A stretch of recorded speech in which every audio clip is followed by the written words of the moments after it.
Biografia de Zubel Kun, capítulo 3. Experimentando a Deus. Não sei o que aconteceu entre você e Ben, mas não pode ser o fim do mundo, querida. Por que vocês não se sentam e conversam? Essa é a melhor maneira de resolver toda a situação. Belly respirou fundo. Parecia a 100ª vez naquela semana que ouvia a mãe dizer a mesma coisa. Ela sabia que sua mãe tinha boas intenções. No entanto, estava com o coração partido demais para falar com alguém sobre o fato de ter terminado com Ben. A separação afetara todas as áreas da vida de Belly. Ela não conseguia dormir nem comer. Já tendo naturalmente uma constituição magra, perder quase 5 quilos começou a deixá-la com aspecto desfigurado. E ela estava encontrando também dificuldades para se concentrar em seus estudos universitários. Sua mãe continuava insistindo com a filha. Escute, Belly, você vai fazer 20 anos na próxima semana. E 2 semanas depois será Natal. Você tem que descobrir uma maneira de fazer as pazes com Ben e colocar sua vida e seu relacionamento de volta nos trilhos. Este deveria ser o momento mais feliz de sua vida. E olhe para você. Certamente há alguma coisa que você possa fazer para corrigir as coisas. Belly não precisava que a lembrassem de que o dia 17 de dezembro, seu aniversário, estava se aproximando. Aquele também era o dia em que ela e Ben haviam planejado contar ao mundo sobre seu noivado. Contudo, aquele sonho agora estava destruído. Quando saiu da cozinha, Belly simplesmente apagou a conversa com sua mãe de sua mente. Ela não via utilidade alguma em conversar com alguém sobre o que havia acontecido entre ela e Ben. Era hora de seguir em frente. Bem tarde naquela noite, o pai de Belly entrou em seu quarto. Ele se ajoelhou silenciosamente ao lado da cama da filha e começou a orar por ela. Belly ainda estava bem acordada, no entanto permaneceu com os olhos fechados. A ideia de que seu pai estava pedindo a Deus para intervir e ajudá-la simplesmente enfureceu Belly. Assim que ele parou de respirar, Belly se apoiou nos cotovelos e disse: "Obrigada, pai. Eu sei que você tem boa intenção, mas as orações não vão passar do teto. Então não perca seu tempo." O pai de Belly levantou-se devagarinho, suspirou e saiu do quarto. Belly tentou dormir depois que ele saiu, mas não adiantou. Os mesmos pensamentos assombrosos se repetiam em sua mente. A vida é inútil. O que importa se eu me casar com Ben ou não? O que importa se eu comemorar o meu aniversário ou não? E o que teria acontecido se eu não tivesse nascido? A vida é apenas uma grande piada que Deus faz às nossas custas. Enquanto os dias passavam, por mais que tentasse, Belly não conseguia dormir à noite. Ela estava ficando cada vez mais exausta e perturbada. Seu 20º aniversário chegou e se foi. No entanto, ela mal se deu conta. Então, uma noite, alguns dias antes do Natal, tudo veio à tona. Incapaz de dormir enquanto se virava de um lado para o outro na cama, Belly ouviu o leve sussurro de uma voz em sua cabeça. Você nunca será amada do jeito que quer ser amada.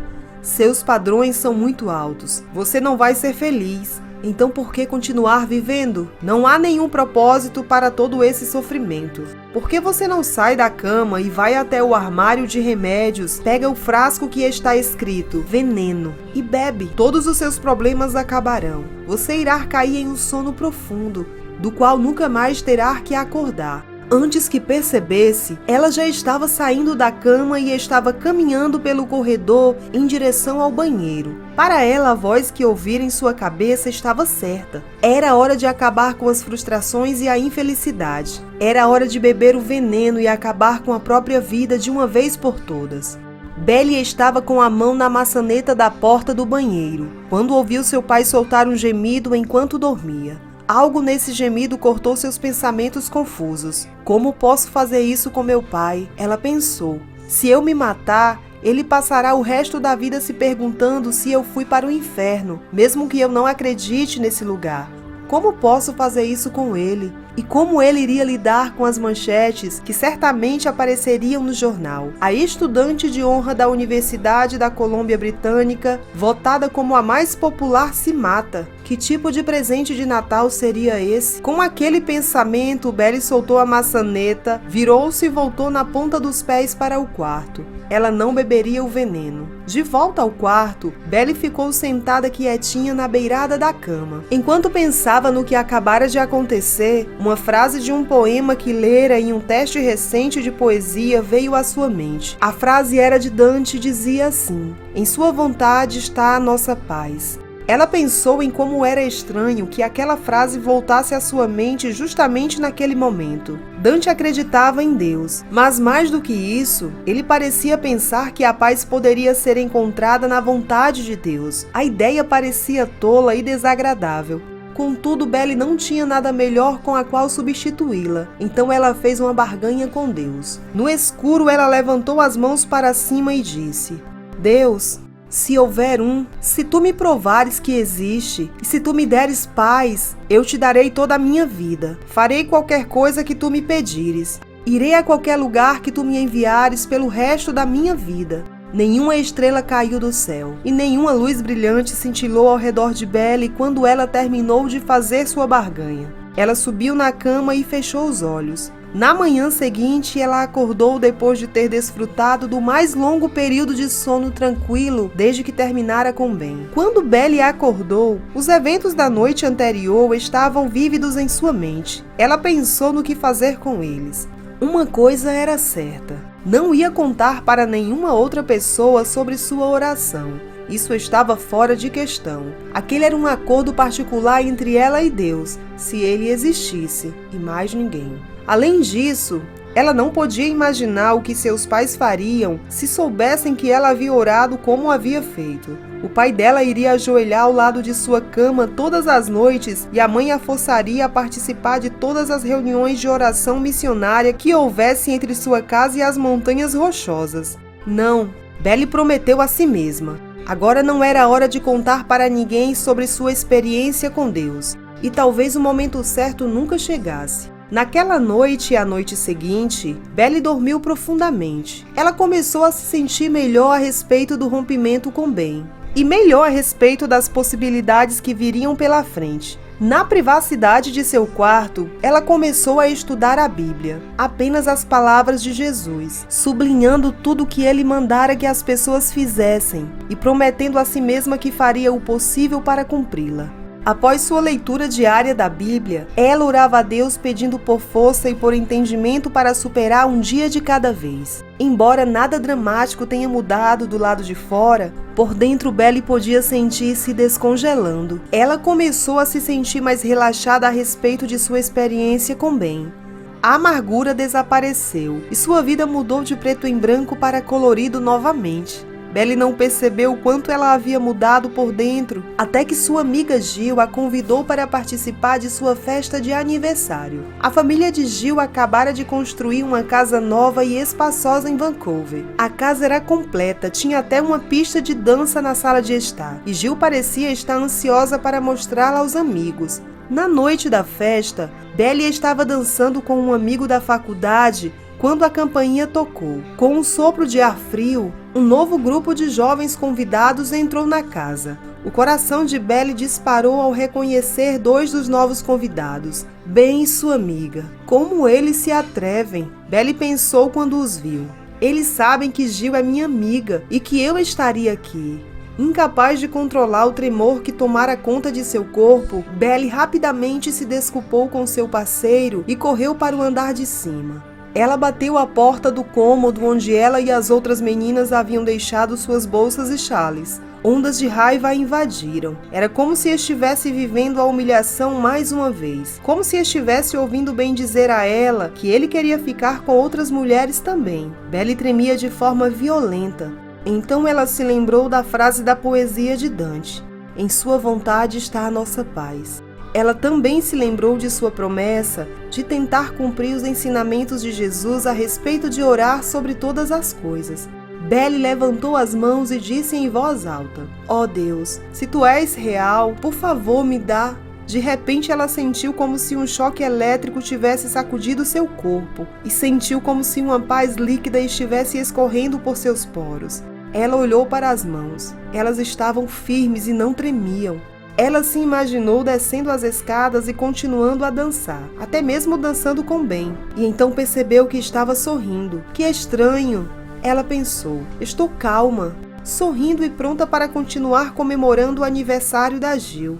Não me sinto amargurada ou humilhada. Nem quero que Ben e sua namorada sofram de forma alguma. Belly desceu as escadas para a festa e voltou a dançar. Ben pediu que ela dançasse com ele e ela aceitou. Era mágico estar de volta em seus braços. Ben era um dançarino extraordinário e os dois formavam um belo casal na pista de dança.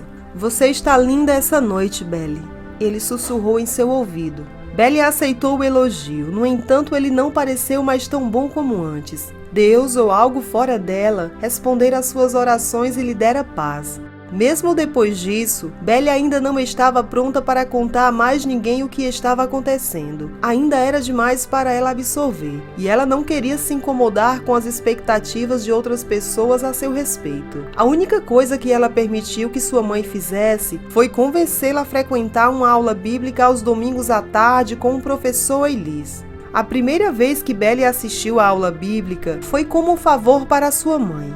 Mas o professor, um homem cristão, educado e gentil, logo cativou seu interesse. Ele falou sobre muitas das ideias liberais que Belly havia aprendido na faculdade, e uma a uma ele as refutou de maneira inteligente. Logo Belly se viu esperando ansiosamente pelos domingos e por sua aula bíblica da tarde. Ela sabia que sua ação provavelmente estava confundindo seus pais, especialmente porque ela não lhe dera outra pista externa de que estava experimentando Deus. Isso por si mesma. A vida continuava, e grandes mudanças estavam por vir na família. Desde que retornara dos combates da Grande Guerra da Europa, o irmão de Belly, Murray, estava inquieto até demais para encontrar e manter um emprego.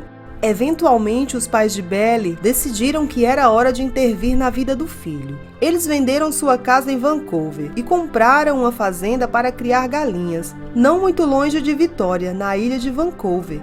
O pai de Belly, primeiro no campo de tecnologia de raio-x na medicina, viajava regularmente entre Vitória e Vancouver, onde trabalhava para um médico.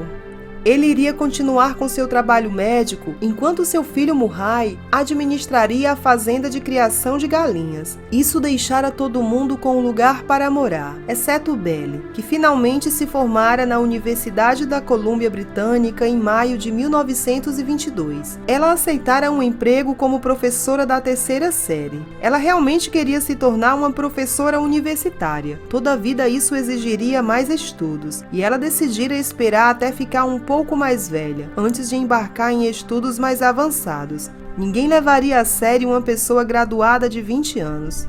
Com a casa da família vendida, Belly procurou outro lugar para morar. Tendo poucas alternativas, decidiu alugar um quarto na casa de uma mulher chamada Sra. Macmillan e sua ninhada de filhos. Ao todo, 9 pessoas moravam na casa dos Macmillan, incluindo um bebê, e Belly se viu impactada pela agitação de suas vidas. Todos pareciam gostar de jogar cartas e apostar. Noite após noite, alguém exibia um baralho de cartas e a mesa da sala era limpa. Você quer jogar, Belly? Alguém perguntava. No começo, Belly concordou em jogar um pouco. No entanto, logo sentiu-se frustrada com aquela perda de tempo. Ela preferia muito mais passar 1 hora todas as noites em oração e estudo da Bíblia. No entanto, o riso induzido pela cerveja que emanava do jogo de cartas na sala ecoava por toda a casa, impossibilitando Belly de se concentrar em suas atividades escolhidas. De forma inabalável, Belly orava para que Deus a acordasse às 2 horas, todas as madrugadas. A essa altura, o último jogador de cartas já havia ido para a cama e a casa ficava em silêncio. A oração de Belly foi respondida. Noite após noite, Belly acordava por volta das 2 da manhã para orar e ler sua Bíblia, e depois voltava a dormir profundamente até a manhã seguinte. Belly também começou a assistir às palestras noturnas no Seminário Bíblico de Vancouver, mas achou difícil fazer novos amigos por lá. Os alunos da escola bíblica não eram em nada parecidos com os alunos brilhantes e divertidos com quem ela estudara na universidade. Seus amigos da universidade estavam agora espalhados pelo Canadá e pelos Estados Unidos, e por mais que ela odiasse admitir para si mesma, pela primeira vez em sua vida, Belly estava se sentindo sozinha. Ser professora não era exatamente o que Belly imaginara. Ela tinha pavor dos dias longos e chuvosos em que ficava presa o dia inteiro com uma turma de 30 crianças de 8 anos. Dia após dia ela trabalhava ensinando os mesmos conceitos de matemática e leitura. Alguns de seus alunos, sabendo que ela era jovem e inexperiente, tentavam todos os tipos de traquinagem com ela. Belly tinha sido uma criança feliz, e uma parte dela queria rir das travessuras das crianças. No entanto, sua outra parte estava irritada por essas pessoas pequenas ocuparem tanto de seu tempo e energia. Ela começou a se perguntar se realmente queria ser professora pelos próximos 5 anos. A resposta, ela decidiu que era não. No entanto, que alternativa ela tinha? Era a década de 1920 e as meninas tinham basicamente uma das 3 opções de carreira disponíveis após o ensino médio e a faculdade: enfermagem, secretariado ou ensino. Era tarde demais para ela mudar de rumo e se tornar enfermeira. E Belly não conseguia se imaginar presa em um escritório o dia inteiro. Nesse caso, ela escolhera ensinar e teria que tirar o máximo de proveito disso. Com aquilo em mente, Belly decidiu participar de uma convenção de professores no feriado de Páscoa.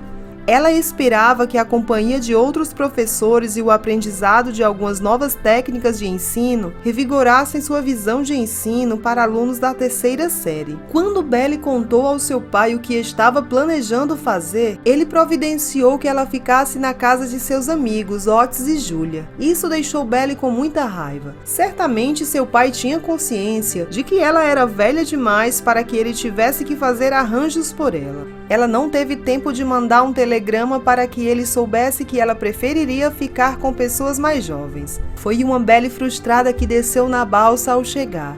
No fundo, ela não achava que a convenção dos professores iria reacender nela qualquer tipo de amor pelo ensino fundamental, e o pensamento de ficar com um casal religioso mais velho a fazia revirar os olhos. Naquela noite, Belly conheceu Otis e Julia. Eles não eram nada do que ela imaginara. Ela se viu sentada feliz junto à lareira, comendo os deliciosos biscoitos de chocolate de Julia e ouvindo histórias sobre um lugar chamado Os Abertos. Julia contou a Belly que ela e seu marido, que era arquiteto, gastara todas as suas economias para comprar um lote de terra. Eles o transformaram em um acampamento cristão. Uma grande animação brilhava em seus olhos quando ela ouviu falar que eles estavam planejando uma convenção missionária e realizariam lá nos Abertos. Tudo aconteceria no verão. Julia falou também que sua cunhada, que ficara viúva recentemente, seria uma das oradoras. O entusiasmo de Julia não era exatamente contagiante,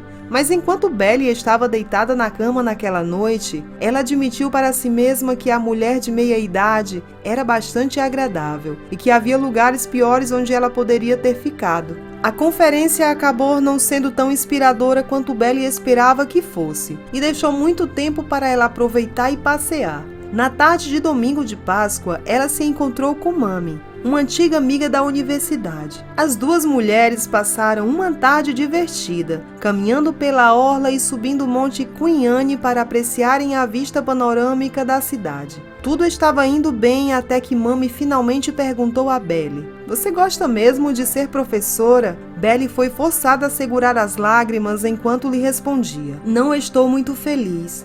Eu nunca imaginei que seria assim. Gostaria de estar no ensino médio, mas ainda sou muito jovem para isso. É tão chato ensinar ortografia e aritmética dia após dia." A amiga colocou a mão no ombro de Belly e a interrompeu. "Eu sei exatamente o que você precisa. Um amigo nosso vai jantar hoje à noite lá em casa, e ele é um frenologista. Ele normalmente cobra muito caro por seus serviços. Mas se você viesse como minha convidada para o jantar, tenho certeza de que ele leria sua cabeça de graça e lhe diria o que você deveria estar fazendo." O coração de Belly disparou. Aquilo era exatamente o que ela precisava. Alguém para ajudá-la a ver o caminho a seguir.